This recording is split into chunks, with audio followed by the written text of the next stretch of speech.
The midwife had gathered her leather satchel and stepped out into the night just 40 minutes prior to the moment everything altered. Downstairs, a basin of chilly well water was being used to scrub the stains of labor from cotton sheets. Resting against my chest was my infant son, weighing practically nothing at only 7 hours old, his breathing a faint vibration I could scarcely detect. My physical frame felt entirely like a piece of clothing that had been unstitched at every seam and then hastily mended out of alignment. At 19 years old, absolutely nothing in my life had equipped me for what this day held. The mattress underneath me was the very spot where labor pains had gripped me before the sun came up that morning. My narrative contained no medical facilities, no specialized equipment, and no physician's tracking data, relying instead on the glow of kerosene and sheer grit. Then Eli appeared in the doorway, illuminating the space with a lamp, and his expression revealed something entirely removed from gentleness. He did not cast his eyes upon the infant, nor did he come closer to embrace his firstborn, nor did he inquire about my well-being. He was waiting for me to provide something, and any woman raised in the environment I came from understands the exact nature of that expectation. I grew up inside this world, one regulated by the Ordnung, an unwritten code that dictated every moment of a woman's existence. This is a story I carried for a long time, and now I speak about the things we were forbidden to mention out loud, because that very suppression was the instrument utilized to control us. If you believe there is weight in truths uncovered from within a closed society, consider passing this narrative along to others, and if you have endured a similar reality, please share your own experience. It is worth questioning whether anyone truly believes a woman is permitted to recuperate after giving life, because the reality of my upbringing shatters every romanticized notion regarding the plain lifestyle. To comprehend that evening, one must look at the foundation of the society that engineered it. In my upbringing, a wife's physical self belonged first to the Creator, next to her spouse, and to herself only if any remnants were left over. This principle was never declared with overt malice or enforced with physical violence against young women. It functioned simply as the atmosphere we breathed and the invisible framework organizing our daily existence. The leadership preached Gelassenheit, that holy submission and erasing of the self as the ultimate feminine ideal. A proper woman submitted to the Ordnung, deferred to her husband's leadership, and offered up her physical form to fulfill her purpose. That purpose centered on producing offspring and managing the household, without ever evaluating her own desires. I absorbed this doctrine completely, the way dry earth drinks in rain, never doubting it, and never even realizing that doubt was an option for someone in my position. My marriage to Eli occurred when I was 18, making me a mere girl mimicking adult life without grasping the reality of it. By 19, my body was already expanding with pregnancy, precisely according to the timeline our society required. Failing to conceive within the first year would cause the older matriarchs at the quilting gathering to exchange meaningful looks over their needlework, whispering about whether your anatomy was defective or, even worse, if you were actively blocking a holy blessing. Preventing pregnancy was viewed as an absolute transgression, treated with the same severity as stealing or betraying the congregation. Children were regarded as divine inheritances, and one did not reject a contribution from the heavens. Consequently, I traveled the well-worn trail of every maternal figure before me, wedded, pregnant, and existing in submissive expectation. There was an unsettling comfort in possessing no autonomy, a comfort I failed to recognize as confinement until many years had passed. The months of pregnancy proved grueling in ways I could not articulate, primarily because I was never taught how to voice dissatisfaction. There were no routine medical checkups, no visualization scans, and no encouraging practitioners tracking my metrics on a medical chart. Our sole resource was Sadie, the neighborhood midwife, a woman approaching her 60s with hands resembling weathered leather. Her eyes contained a deeper comprehension of life's arrival and departure than any modern medical facility I have since encountered in the secular world. She appeared only when active labor demanded her presence, leaving the preceding months as an unacknowledged test of endurance. A woman labored at her chores until her muscles collapsed, and even then, she discovered another reserve of strength to keep going. Just a week before giving birth, during the intense heat of August, I stood over a steaming cauldron processing tomatoes with an immense belly. Daily responsibilities never halted for a pregnancy, because a woman's physical state was never deemed a valid justification to stop anything. When my labor commenced, it did so in the dark, and the reality of that darkness deserves an honest accounting. There was no clinical setting with sterilized beds and call buttons or attendants monitoring the hours. Instead, kerosene flames cast long reflections against the wall, a container of water turned crimson, and my mother clasped my hand with force. Kneeling before me, Sadie commanded me to remain silent, to suppress my cries so the sleeping children in the house would not awaken. I clamped down on a piece of fabric until my face muscles throbbed, because the household could not be permitted to witness my physical breaking. That was the quiet environment in which I welcomed my son, illuminated by a solitary flame upon the exact mattress where his life was conceived. Every maternal ancestor of mine had gone through this precise ritual, viewing it merely as the unavoidable reality of existence. For a brief period afterward, a sensation resembling serenity emerged, the profound stillness that settles once a tempest moves on. Sadie wiped away the remnants of birth and instructed me on positioning my son to nurse. She then gathered her worn materials with practiced hands and journeyed across the dark fields back to her own residence. My mother provided a warm broth in a clay vessel, observed me consuming it, and then headed downstairs to oversee the rest of the household obligations. There were younger siblings requiring a morning meal, livestock needing feed, and a spouse expecting coffee. The world did not pause its rotation for a single individual. I remained in bed with my baby against me, sensing that something both sacred and destructive had occurred simultaneously. The silence felt temporary, like the brief pause before a declaration arrives to alter everything permanently. I was unaware of how fleeting that intermission would be, or how promptly the entrance would illuminate with a lamp and an unstated demand. Yet, my body anticipated what was coming, having been conditioned since childhood to interpret the significance of a man's silence. Detailing what followed requires careful navigation, as it represents the core of the burden I carry. A specific portion of this event cannot be spoken of here, given the restrictions of this medium and what the platform permits. Because of those limitations, I recorded those details elsewhere, capturing the unvarnished reality without watering down the harshness for public consumption. What can be openly stated is that Eli was not an inherently malicious person or a villain driven by anger. He was merely 22 years old, molded by the exact same system of silence that had shaped me without opposition. He was practicing what every male in our society was taught a husband should do, fulfilling what he believed was his rightful privilege. In that culture, an unspoken agreement existed among the men, never committed to text or spoken aloud in the presence of women. A wife's marital obligations did not cease for an extended duration, not for physical trauma, not for bleeding, and not for a maternal body that was still recovering. A woman who had just delivered a child was expected to resume her marital role far quicker than compassion should allow. The standard 6-week healing period did not exist. It was barely 6 days, hardly giving a laceration enough time to knit itself back together. The physical form was expected to mend according to divine design and return to its function, and a virtuous wife did not complain about the hardships of compliance. Expressing dissatisfaction was viewed as Hochmut, pride, the transgression of prioritizing personal comfort over obligation to a spouse, the church, and societal order. Thus, when Eli stood at the threshold with the lamp casting his elongated shadow across our bedding, the message was unmistakable.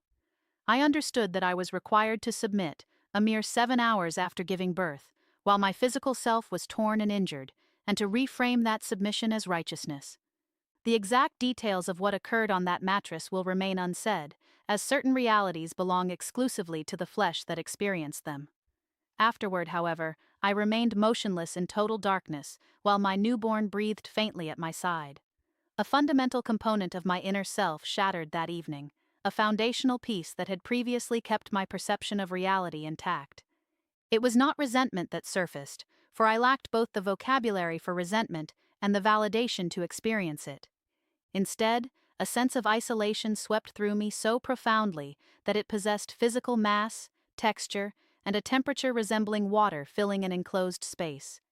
It became undeniably clear that there was not a single person in my entire community to whom I could confide, not even my mother, who had endured identical evenings and categorized them merely as marriage, obligation, and the definition of loyalty. The solitude was total because it was completely unacknowledged. Anyone around me would argue that I had no reason to feel isolated. The following morning, I got out of bed before daylight hit the horizon, forcing my body into action like a piece of machinery being restarted. I pulled my garment over skin that throbbed with every motion and secured my hair beneath my head, covering with trembling fingers.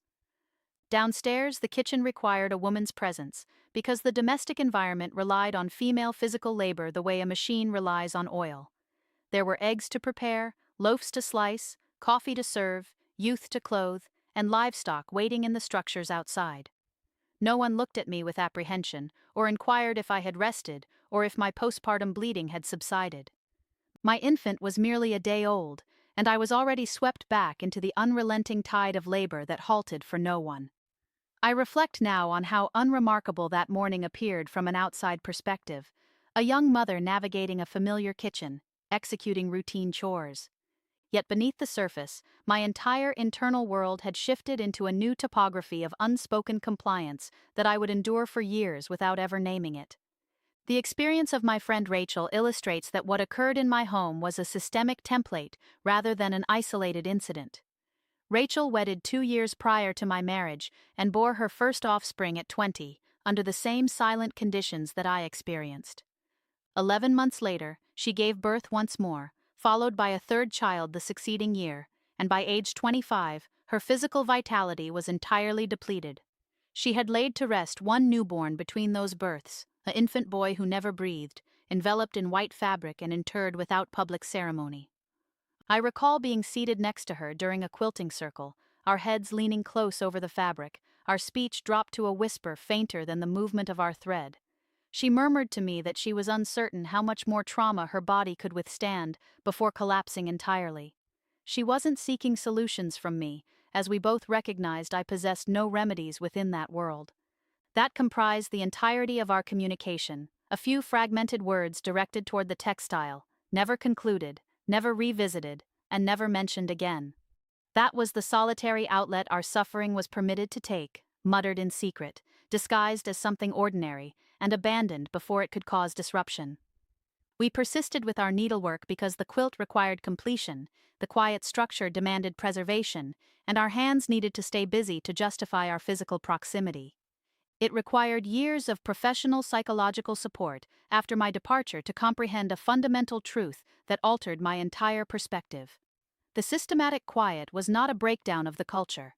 It was neither a clerical error nor an accidental tradition inherited carelessly through the ages. The silence functioned as the system itself, the mechanism, the framework, and the structural pillar keeping the entire society upright and operating flawlessly. A woman denied the language to articulate her own exploitation cannot identify it as injustice, cannot oppose it, and cannot conceptualize an alternative existence. The suppression of language was intentional, because vocabulary is the primary tool a woman grasps when she finally resolves to resist. My counselor shared an insight years later that has remained with me every day since it was voiced in that counseling room. She noted that subjugation does not always manifest through physical barriers, violence, or shouting that might be overheard by neighbors through structural walls. While constraint can certainly look like a locked door, in environments like the one I inhabited, it frequently adopts a much milder appearance. Quite often, control is simply a woman who was never provided the vocabulary to understand that her life could follow a different path. Sitting in that room, I wept because she had summarized my entire childhood and youth in a single phrase that operated like a key unlocking a mechanism. For 19 years, I possessed no conceptual framework to understand that my experiences were anything other than the universal destiny of women everywhere. The denial of language creates the most effective confinement imaginable, because the confined individual remains unaware of her own captivity. She perceives the boundaries not as barriers, but as the natural edges of existence, the point where reality terminates and nothing else exists beyond. The initial fracture in that unperceived wall occurred when I was 23. I was seated in the carriage outside the local town agricultural shop, while Eli went inside to buy animal feed. On the adjacent walkway stood a secular woman with an infant secured to her torso in a fabric carrier popular among outsiders. Another woman approached her, a stranger, and inquired about her well-being, her postpartum recovery, and whether she was obtaining sufficient rest. She asked if her partner was assisting during the night hours, if acquaintances were supplying food, and if she required any neighborly assistance whatsoever. I remained motionless in that carriage, overhearing two unfamiliar people discuss a woman's physical recovery in broad daylight, as though her comfort was a priority, as though her recuperation was a matter the neighborhood should actively protect, and as though rest was her inherent entitlement. Something inside my consciousness shifted dramatically, like a structure sliding off its piers, and I realized for the very first time that an alternative world existed. 3 additional years elapsed after that observation on the sidewalk before I developed the fortitude and reached the level of desperation necessary to walk away permanently. Upon my departure, the consequences were immediate and total. The Meidung, the shunning, resulted in the absolute erasure of my previous identity.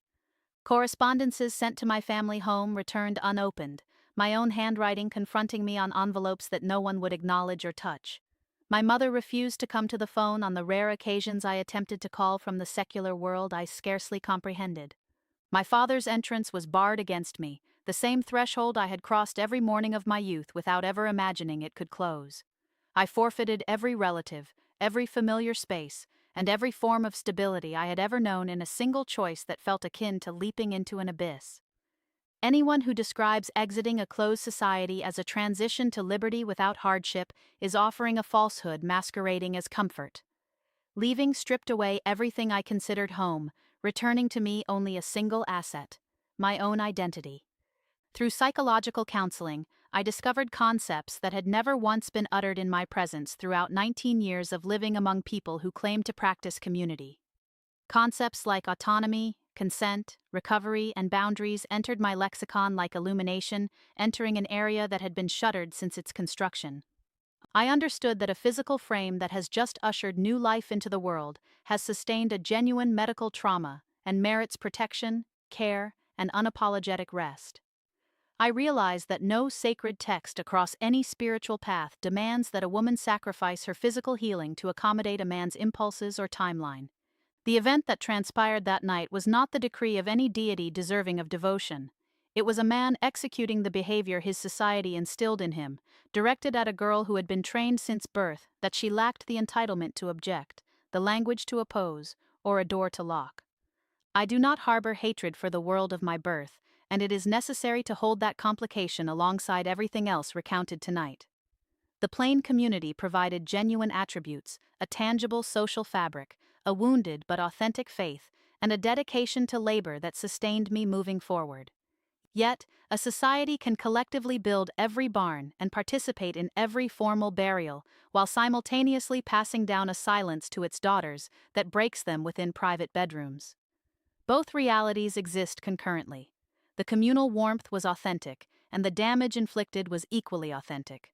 I refuse to allow anyone to compel me to validate one while ignoring the other. My thoughts return to that 19-year-old girl in the dark, a mother of 7 hours, lacking the words to articulate her reality, with no one in her world to confide in. I mourn for her the way one mourns for a person who could not be rescued in time, someone who earned the right to hear a single reassuring voice declare what remained unsaid. Your body is not an object designed solely for service. Your suffering is not a transgression. Resting is not an act of pride, and you always possess the right to choose. If you were raised in a place where your physical self was treated as a matter of debt rather than your own property, where suffering was labeled as righteousness and comfort was labeled as vanity, your experience is recognized. If you have ever remained awake in the dark after the most strenuous physical ordeal of your life, realizing that no soul would inquire about your condition, your reality is seen clearly. Guard your independence carefully, because it holds the power to preserve your existence.